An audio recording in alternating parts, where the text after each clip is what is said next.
This is The Spot, a BYU-Idaho radio production where we talk about what you're talking about at BYU-Idaho. Today's hosts are me, Savannah Bewley.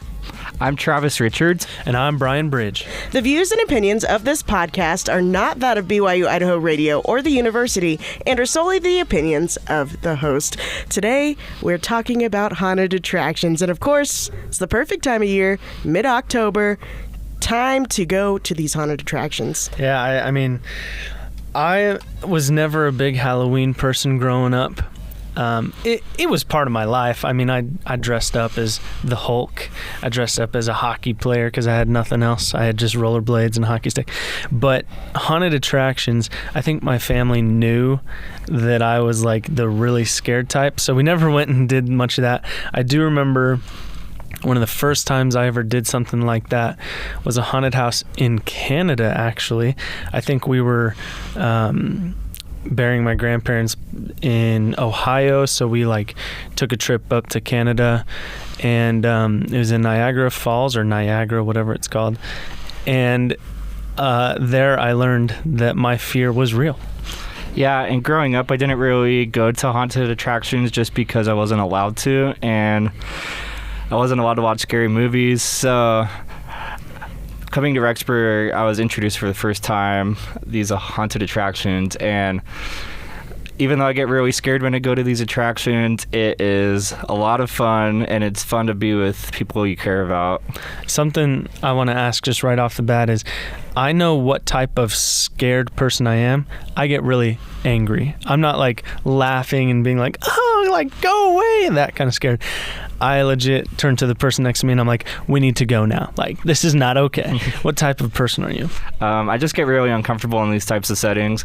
But I do like the thrill of it. There's kind of a hidden fun aspect of it that I don't really notice sometimes, but for the most part I feel really uncomfortable when I go, which I think could be good sometimes, but other times I should probably stay away from it. I get that. I'm kind of the runaway kind of person. I will continue to go through the maze, but I might run forward, towards the next part of the maze. Yeah. I know it sounds silly, but that's just the way that I am when I'm afraid. Good. It's good. I mean, I just we recently went to the straw maze that wasn't haunted, and I mean, even then I was getting a little scared. They have a full-on school bus in the middle of the maze. Yes. Which is very confusing. If you go there and you have the same confusion as me, don't feel bad. They have spray painted near the entrance of the maze, "Can you find the school bus?"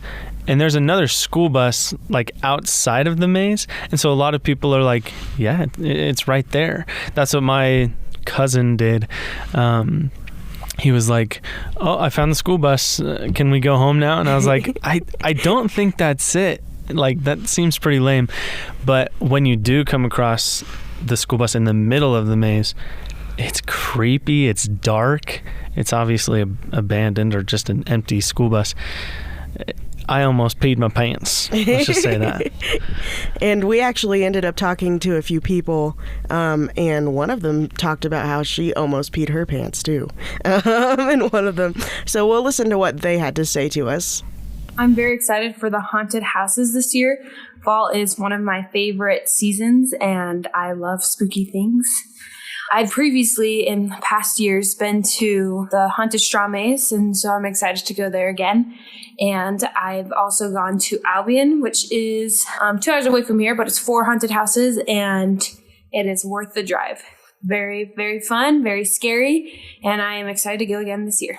I've never been one to pay to be scared, but I was convinced by a group of friends to go to the Haunted Mill, and it was awesome. I felt the appropriate amount of scared, didn't want to pee myself, but did scream. And I thought I was done. We were walking out of the house, and this worker jumps out and scared us, and I totally punched him because I'm a total fighter. I don't fly away, I fight. And if the worker is listening, I just want to apologize, but you guys did a great job. My favorite haunted attraction near Rexburg would probably be the Haunted Theater in Shelley. I like it because it's actually legitimately haunted according to stories and legends and Shelley. And it's very fast-paced, so you don't have to wait in line forever. And once you're in, you're moving, and there's plenty of jump scares. There's a nice little surprise at the end that usually really, really freaks people out. So if you're wanting a good scare, then that is definitely a great option. Yeah, my favorite haunted attraction in Idaho, at least, is the Haunted Mill for sure. It's got a great environment. They scare you when you're standing in line, which is really cool. But then when you get in, they have tight spaces, jump scares, ghosts, fog, everything you could possibly think of. And it's just a great environment. I think the Haunted River is really fun. It's not as scary, but it's a lot longer of an attraction, in my opinion. Haunted houses are like fun, but like it's a 20-minute experience. The Haunted River is like a half hour, and it's really fun. And they have like little side stuff you can do on the side after you're done, like you get hot cocoa and stuff. And I just think it's fun, and there's a literal river. So there's a guy literally in a wetsuit who tries to grab you, and I think that's hilarious. So Bryan, I'm curious. Your wife is very much into these, right? Yeah, I mean, when I married her, I knew she was a big Halloween fan, Hocus Pocus this and Disney Plus has all these Halloween movies. But whenever she mentions we need to go to this haunted maze or haunted mill, I'm just thinking to myself, why put yourself through that stress? But she loves it. She's the type that laughs. She's scared, but she laughs through her fear. So she has fun, I guess. Do you go with her? I have to. I mean, if I don't, we're best friends, so we have to. She has mentioned that, the haunted maze, aka the straw maze in Rexburg, although it's the most popular, she likes it. It's probably like second on her list, but she really likes the haunted mill and the haunted river. I feel like been those there. two are more popular. Really? Yeah, in my opinion, the people I've talked to, they say the mill and the river are definitely the biggest around the area. Who have you talked to? A lot of my roommates and friends and people in my ward. Yeah. So I wish I've been there, but I'll go this month and we'll see. it kind of depends on who you know, like, and what attractions they've been to, and because I feel like everyone has a different opinion on which one is the biggest and most popular around the area. So we'd love to hear some of your thoughts, our listeners, of which one you think is the most popular, which one you've been to, and yeah, absolutely. Send us a comment under our podcast. Let us know your favorite haunted attraction. My favorite one, I didn't talk about this yet, but there's one that I grew up with. I'm from Indiana, so corn mazes are a big thing over there. A lot of hay rides and things like that. So there's one that I lived literally 5 minutes away from. Like, they were just around the corner, or at least as close to around the corner as you can get in country Indiana. But so it was really great. They updated it all year round, and that is the only thing they made money from. They just continued to update it. They made new rooms, they repainted some of the other ones, and then just did that. Well, I've been on both sides there. The Haunted Indiana Farm, I was one of the actors for several years and just had so much fun scaring people and having fun and being out in the wilderness a little bit, because it's a little hayride, and so I got to be like one of the zombie dancers, and that was really fun. We did Michael Jackson Thriller, and we were all zombies and got to dance.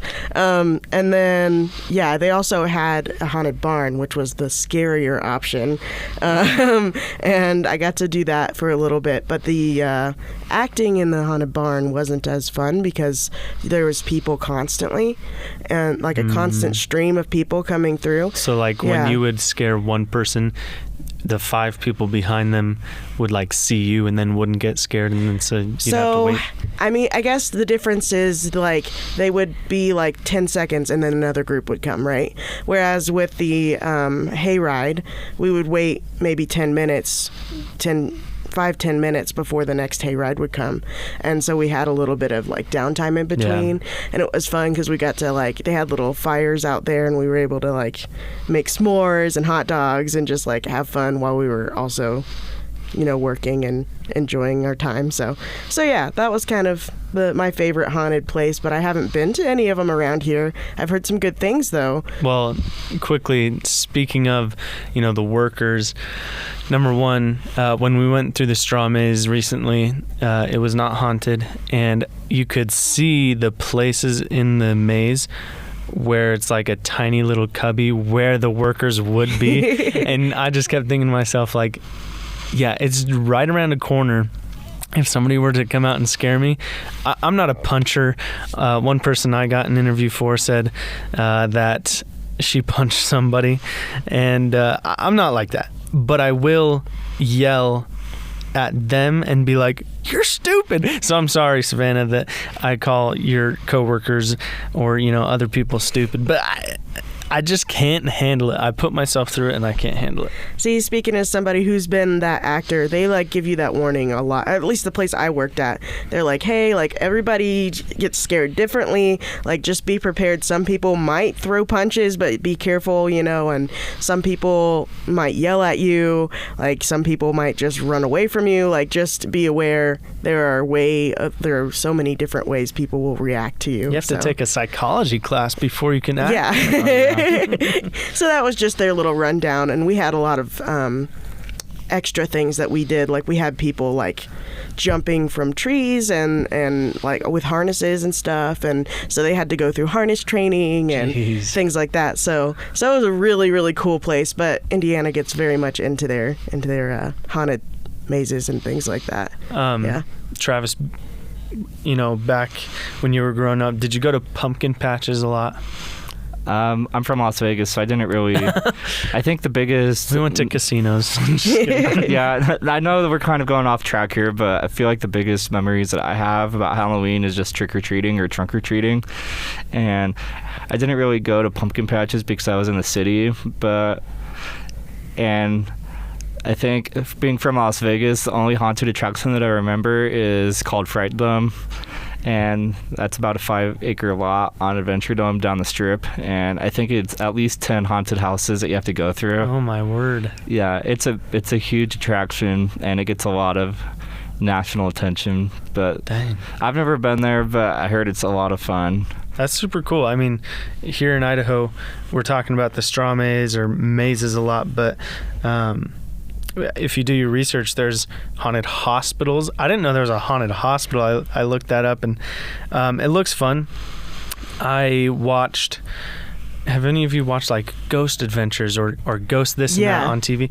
So my parents had cable. We watched those kinds of things. And so if I were to go through that now, that's all I'd be able to think about. And it's not the scariest thing. I think if I'm out on a field, I take that back. Just anybody just jumping out and scaring me, I can't handle that. I can't do it. Dude, I do not blame you at all. I don't know, haunted hospital, it sounds cool, and looking at it, I was like, oh my gosh, that would be awesome. But at the same time, I'm like, I don't know, man, that's a little too real for me. I'm not sure I could do that one. Yeah, I'm sure that with that, there's actual lore, and they believe that it's haunted. Do any of you believe in ghosts? Yeah, I do actually. What about you, Travis? Yeah. I feel like, in a way, there's a lot of good spirits and evil spirits. Yeah. And, sometimes I've heard stories about how the one in Shelley, is that the one we're talking about? The one in Shelley is actually called Lost Souls. Okay. So, no, that wasn't the one I was talking about, but go ahead. Yeah. I feel like the one you're talking about is very real. Dang. Oh yeah. And I don't know, I would say when it comes to real spirits, I do believe in them, and I think, I don't know, we'll get kind of on a spiritual step here. We are at BYU-Idaho, so we can say some things. My own theory there is that some of these spirits needed to come back to the earth to kind of experience things and learn things, but that's my own theory. And I think by scaring people. Maybe not scaring people, but they still have their agency, right? They're trying to learn things, but some of them are confused still, trying to understand themselves, and some of them can't stop reliving what they went through on Earth instead of moving forward and learning what they need to learn. So that's my own opinion, but I don't know for sure, you know? Yeah, I mean, I've watched a lot of, I won't say a lot of, but a few things about demonic spirits on my mission. I didn't have personal experience with it, but people would tell me stories. I do think that there are spirits around us, ghosts that will purposefully, like in the shows and movies, you know, tap, tap, tap, and then say, you know, and something scary like that. I don't believe in that kind of stuff, but I agree with you guys. There are spirits around us doing things for unknown reasons to us. Yeah, so. Agreed. Absolutely. What do you think, Travis? I just watched Annabelle and The Conjuring the other day. And I know this is like a church production, so I can't recommend it because it is rated R, but something that I noticed is that a lot of those spirits are confused, and sometimes they need to come back and learn some experiences so they can move on in life or to the next through the spirit world. I haven't experienced anything personally, but I feel like going to these haunted attractions, it definitely kind of broadens my perspective about how sometimes these things can be real because of the stories behind them. Now, there is one, it says in Idaho Falls, it might be just around that area. Mm-hmm. It's called Doom Haunted Attraction. Yeah. I looked that one up, and, you know, unlike the haunted hospital where it might be like originally haunted and so they added actors to it, this one looked straight up like everybody had masks on and their main purpose was like gore and to try and just scare the bejesus out of you. But speaking of the haunted hospital, I was thinking about growing up, my church built, I was lucky enough to go to a church building that was double-decker, and, you know, had like 2 gymnasiums.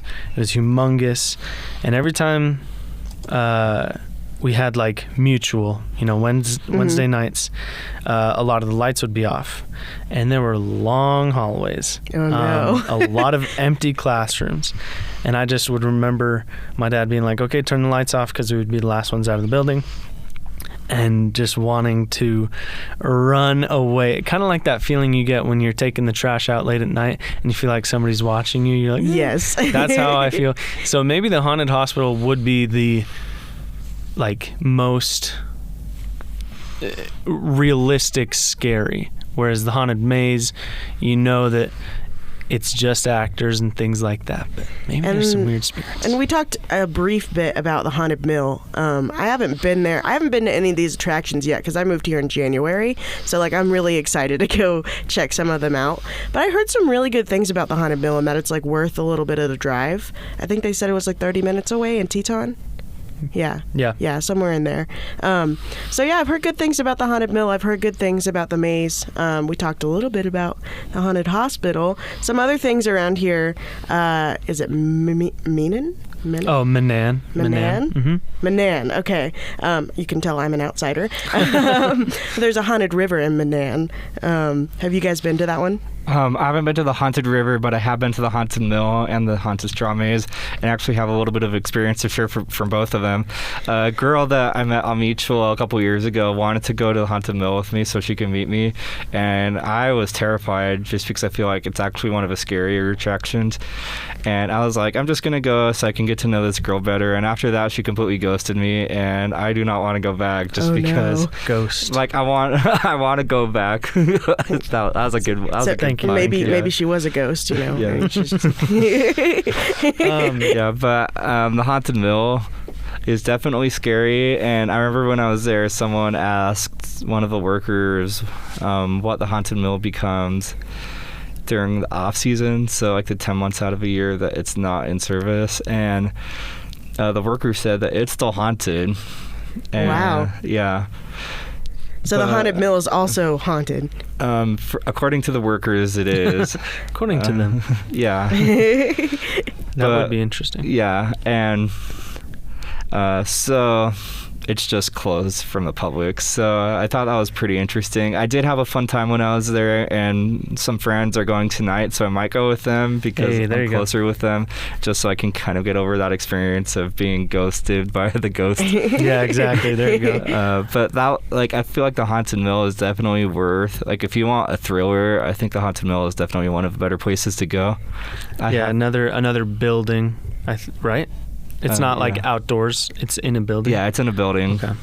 Yeah, because then the Haunted River, like, that's outside, right? I would assume think it's so. outside. Yeah. I've never been. I believe we're going this season. But what would be fun, I don't think this is what they do, but have you float down the river and then have people like in the water pop up. But that would be great. I don't think that would happen. I don't think that's well, what it is. not with how cold it is outside. Like, oh yeah, no, freezing. No, there's no way they're gonna put us in the river for that. Paying the actors $30 an hour just to do that. Oh yeah. If you don't mind, was it like decent pay to do this? So for the way that we were doing it, because I was back in high school, and I was part of the acting group in high school, and so what they did was they paid the whole group to donate to help us with our things in the school and like help pay for our productions and things. So I didn't personally get paid, but our whole group got paid to get like our productions up and running. So it felt like a volunteer thing? Yeah, it felt more like a volunteer, but for me it was okay because I really enjoyed that. Yeah. And I also knew it was paying for some of the things I really wanted to do throughout the year too. So yeah. Makes sense. Just about a month ago, we had Experience Rexburg. I think that's what it's called, in Porter Park, and they were handing out flyers for the straw maze and haunted attractions here, and they were like, we need actors, and Allie, my wife, was like, let me do it, and I'm like, number one, you're probably not getting paid that well, and number two, I don't like looking at people with that kind of makeup on because it's scary. I don't like it. And she's gonna come home with makeup on every single night. I wouldn't want her to do that. So I think something that I really admire about a lot of the workers is they're outside a lot of the times, and it gets cold here, especially this time of the year and this time of the month. It's when it starts getting really cold and it starts snowing. So I really admire the workers to be out there for several hours every night. Respect to them. Oh yeah, and they probably do get paid a decent amount just because of how cold it is. It gets pretty cold, but you never know. I don't know for sure. I haven't worked in this area before, but yeah, to me it was worth it working in the cold because it just was so much fun. Like it was a lot of time and effort, but it was worth it to me. So yeah. Man, was there like a favorite thing you did to scare people? Absolutely. So I did this over the years, and I kind of volunteered sometimes without being part of the group. And one of the last years that I volunteered, they let me be one of the close-up attractors. So like the way that it works is when people would come into the farm, that like the whole property, they would have people that were like dressed up in detail and be walking around and just standing near people and being freaky while they were waiting in lines to go to the actual attractions. And so if you got picked for that meant that you were really good and that they were willing to like dress you up and take time to put like really detailed makeup on you. They picked me one year to do that, and I had so much fun. You had to be quiet the entire night. Like, it was very different than like other things that I did where I could talk to my friends all night and stuff like that. But it was absolutely worth it for the honor of being one of those people that got to be dressed up in detail and really horrify people. Yeah, so good. Now all I can imagine is these people with crazy makeup on just talking to each other like, yeah, how was your algebra test yesterday? Yeah. It's like, I am looking at somebody with like a skull on their face talking about algebra. This is so weird. It's exactly what it was like when we were doing the Thriller Zombie dance, because we had I think there was a good 10 to 15 of us in that scene. And so whenever we had the haunted hayride, when we were waiting for the next hayride to come through, we would all just be chatting just like normal people in this ridiculous zombie makeup, and it was the best. So it was so good. But I've also been somebody who loves creepy things my entire life. So like when I was 6, Nightmare Before Christmas was my favorite movie, and it still is. But like when I was 6, I would ask them to play it over and over and over again. So like, yeah, I've been a creepy fan for my whole life. Nightmare Before Christmas is a great movie no matter what time of year. Travis, do you have a favorite Halloween movie? I mean, the one I can think of is Mickey's House of Villains. Woo! That's a great one. So honestly, growing up, Halloween wasn't my favorite holiday. I was more of a Thanksgiving, Christmas person. Yeah. But because I think there was an experience when I was younger where some like teenagers broke into my house on Halloween night, and that kind of scared me as a kid. Yeah. So. Oh yeah, The Purge. Sorry to bring up trauma, but that's what it feels like. Geez. Yeah, but now that I'm older, I probably and like I enjoy horror movies a little bit more now. So I don't really have a specific favorite right now. I should probably see what they have on Disney Plus. Yeah. So I can probably promote family-friendly Halloween movies. Good point. Speaking of which, Hocus Pocus. Yeah. 2. Woo. It just came out. Yeah, came out a few weeks ago. So perfect thing to be watching now. We have one more attraction I wanted to talk about today. Lost Souls. We did talk a little bit briefly about it. But it's all the way out in Shelley. I heard it was worth it, though. Worth going all the way out there. I haven't been there. I tried looking it up, and, they have a website, and they have details about it. They don't have many pictures, and so I was like, okay, I can't, figure out. But it also says no photography or videography. Yeah. So I understand that. I get that. They but I'm wondering what it is. Yeah. If you do look it up when you're listening to this, it almost looks like another haunted hospital kind of thing. Okay. Like a more realistic kind of place. But I can't guarantee that. Yeah, so one of my friends, Rachel, she had some things to say about the Lost Souls because she said she went to the attraction in Shelley, and I think she called it the theater. Yes, there was a theater and I believe a hospital. So I saw the theater part. There was Virginia written on it. Huh. That's all I can say. I mean, that's just all I saw from pictures. So yeah, she told me there's a little bit of surprise at the end. Oh, okay. I actually really like those surprises a lot. I don't know. In the one that I worked at in the haunted barn, we had somebody with a chainsaw at the end, and they would freak people out and run after them. And it was the best. It was the best. How is that fun for people? I don't understand. I'm just I know I paid for this, but man, I could pee my pants right now. Well, anyway, it's been fun talking about the haunted attractions. Everybody, I hope you are able to go at some point this season. I'm definitely going to be going at some point for sure. I love them and would love to see what Idaho has to offer. You've been listening to The Spot, a production of BYU-Idaho Radio. Today's hosts were me, Savannah Bewley, Travis Richards, and Bryan Bridge. The views and opinions of this podcast are not that of BYU-Idaho Radio or the university and are solely the opinions of the hosts. This episode was edited by me, Savannah Bewley. Producers were the hosts with supervision by Brandon Isle. Our theme music is Finding Happiness by DJ Quads and The Perpetual Ticking of Time by Artificial Music. To listen to more episodes of The Spot, like and follow us on social media or visit our website, byui.edu/radio, and click podcasts. Be sure to subscribe to the BYU-Idaho Radio podcast on Apple Podcasts, Google Podcasts, Spotify, SoundCloud, or wherever you get podcasts. And also, leave a review of the show and leave a comment on what we should talk about next.